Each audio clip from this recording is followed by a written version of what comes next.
Hi, everyone. So my name is Thara. I am here on behalf of OurMedia, which is a nonprofit trying to bring young people's voices into the conversation about how AI is changing the way that we learn, prepare for the future of work, etc. And part of the conversation that I've really been enjoying is thinking about, how do we bridge that gap between Generation Z and the folks who came before us and really built the value that we're now navigating. And so I'm excited to be sitting here today with John Seely Brown. I'm going to take a moment so you can introduce yourself, and then maybe we could jump right into our conversation. Sure, sure. I either go by JSB or John Seely Brown. In the old days, I used to be the director of Xerox PARC, um, and then kind of moved on to other things as well. But Xerox PARC was a very major part of my life, and really has, I think, very instrumental ideas relative to how we need to rethink the future. Um, and we can get into this a little bit later in the talk. So my subtitle is once I stepped down, retired, I gave up obviously being chief scientist, and I changed my title to chief of confusion Mm-hmm. because as chief scientist, you always are answering questions. And I realized that actually asking questions is perhaps more important than answering questions. Hmm. Well, I've got a lot of questions for you today, so I Okay. hope you're okay doing a little bit of answering. Um, Maybe not. but yeah, I mean, I think you're speaking to like one of the things that I was instantly just really interested in your work was just this that you kind of point to the learning environment that young people go through, and you point out some really foundational kind of flaws or issues with it. Um, One of them being that young people, the best way for them to grow is through that process of tinkering, exploring, and almost productive struggle, the friction that comes with learning.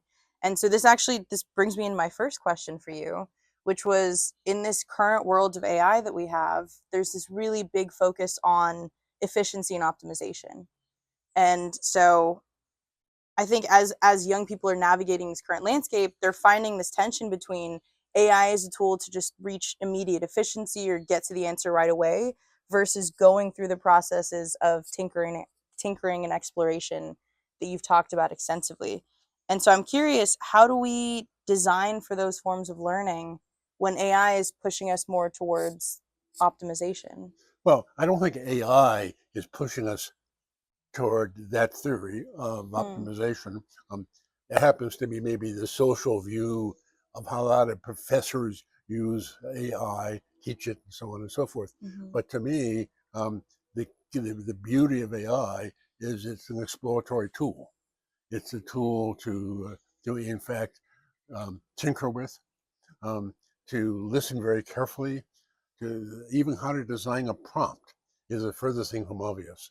Um, and you don't do a one prompt, you do a sequence of prompts. Mm-hmm. You then listen very carefully to how it's really giving you feedback and what is it really missing. And then how do you adjust the next comment to take care of it, to expand it in a different direction than it was going, and so on and so forth. So in some sense, it's almost like learning in the wild.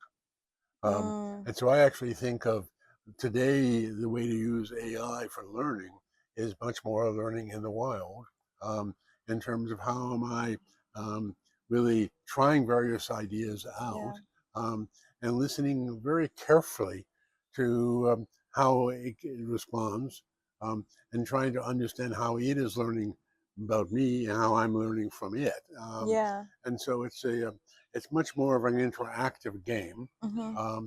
It is more of a game also, in the best positive sense. Mm-hmm. And so I really think that the sense of the way we go about in many schools teaching how to use AI Mm-hmm. misses the whole point. Yeah. It's a question of how do you live with it, how do you play with it, Mm-hmm. um, and how do you start to listen to it in new and deeper ways.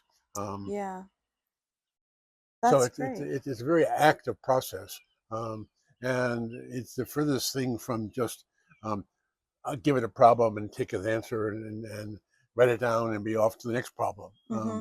It's much more of a question of how do you learn to listen to it in surprisingly deep ways, to see how it is really missing the point. And then what's the easiest way to reorient what you just said to expand its own better understanding of what you are after.